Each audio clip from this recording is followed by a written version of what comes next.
شروع اللہ کے نام سے جو بڑا مہربان نہایت رحم کرنے والا ہے۔ ہر شخص زندگی میں کبھی نہ کبھی ایسے وقت سے گزرا ہے جب سب راستے بند لگتے ہیں، ہر دعا رک جاتی ہے اور دل سے آواز نکلتی ہے، یا اللہ میری مدد فرما۔ لیکن سوال یہ ہے، کس پر اللہ کی مدد جلدی آتی ہے؟ سب دعا کرتے ہیں لیکن ہر کسی کو ایک جیسا نتیجہ نہیں ملتا۔ کچھ لوگوں کی دعا فوراً قبول ہو جاتی ہے اور کچھ لوگ سالوں تک انتظار کرتے رہتے ہیں۔ تو آخر وہ لوگ کون ہیں جن کی دعائیں دل سے نکلتی ہیں اور وہ فوری عرش تک پہنچ جاتی ہیں اور قبول ہو جاتی ہیں؟ پہلی بات، اللہ ان لوگوں کی مدد کرتا ہے جو سچے دل سے اللہ کو پکارتے ہیں۔ مطلب یہ نہیں کہ صرف زبان سے یا اللہ کہنے سے مدد مل جائے گی۔ مدد اس وقت آتی ہے جب دل بھی پکارتا ہے، جب بندہ ٹوٹ کر کہتا ہے اب تو ہی رہ گیا ہے یا رب۔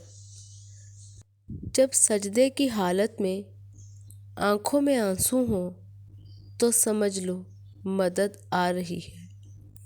رسول اللہ صلی اللہ علیہ وآلہ وسلم نے فرمایا، اللہ اس بندے کے قریب ہوتا ہے جو رات کے آخری پہر میں اسے یاد کرتا ہے، یعنی جو چھپ کر روتا ہے، چھپ کر اللہ سے مانگتا ہے اور سب چھوڑ کر صرف اللہ سے بات کرتا ہے تو اس کی دعا فوراً قبول ہوتی ہے۔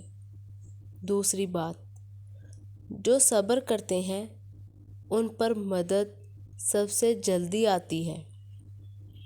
مشکل وقت میں صبر کرنا آسان نہیں ہوتا، لیکن صبر کرنے والوں پر اللہ کی رحمت فوری نازل ہوتی ہے۔ قرآن میں اللہ نے فرمایا، ان اللہ مع الصابرین، اللہ صبر کرنے والوں کے ساتھ ہے۔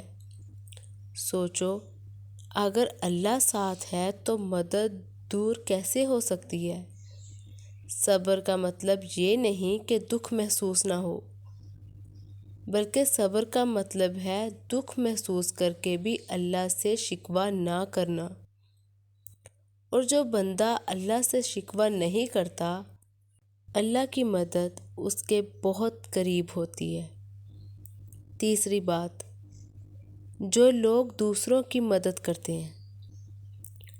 رسول اللہ صلی اللہ علیہ وآلہ وسلم نے فرمایا، جو بندہ اپنے بھائی کی مدد کرتا ہے اللہ اس کی مدد کرتا ہے۔ یعنی جب تم کسی کے غم میں کھڑے ہو جاتے ہو تو اللہ تمہارے مشکل وقت میں کھڑا ہو جاتا ہے۔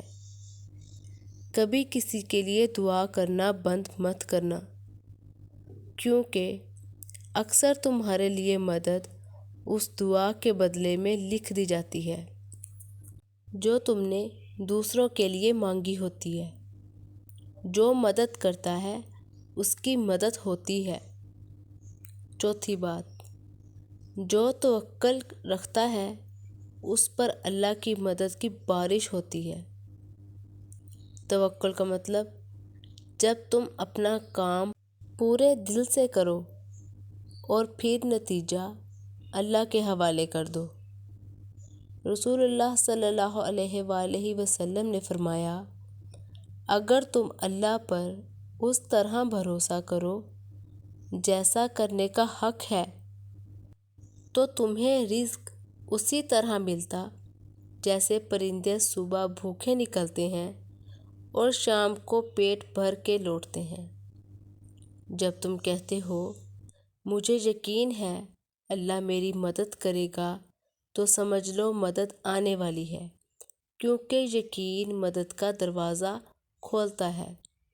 پانچویں بات، جو اپنی زندگی میں گناہ چھوڑ کر اللہ کی طرف لوٹ آتے ہیں۔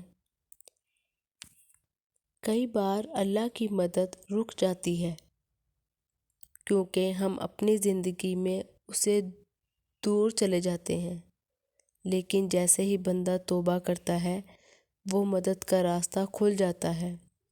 حضرت یونس علیہ السلام نے جب مچھلی کے پیٹ میں کہا لا الہ الا انت سبحانک انی کنت من الظالمین، تو اللہ نے فوراً فرمایا ہم نے اسے اندھیروں سے نجات دی۔ یعنی اللہ کی مدد سب سے پہلے ان پر آتی ہے جو اپنے گناہوں کا اقرار کرتے ہیں اور اللہ کی طرف لوٹ کر معافی مانگتے ہیں۔ اگر تم چاہتے ہو کہ اللہ کی مدد تم پر جلدی آئے تو یہ 4 کام اپنی زندگی کا حصہ بنا لو۔ پہلا کام، دل سے دعا کرو، زبان سے نہیں۔ دوسرا کام، صبر کرو اور شکوہ نہ کرو۔ تیسرا کام، دوسروں کی مدد کرو۔ توبہ اور توکل کو اپنی عادت بناؤ۔ تم دیکھو گے اللہ تمہیں وہاں سے مدد دے گا جہاں سے تم نے کبھی سوچا بھی نہیں ہوگا، اور جو اللہ سے ڈرتا ہے اللہ اس کے لیے راستہ نکال دیتا ہے اور اسے وہاں سے رزق دیتا ہے جہاں سے وہ گمان بھی نہیں کر سکتا۔ اللہ ہمیں ان لوگوں میں شامل فرمائے جن پہ اللہ کی مدد بہت جلد آتی ہے۔ آمین ثم آمین۔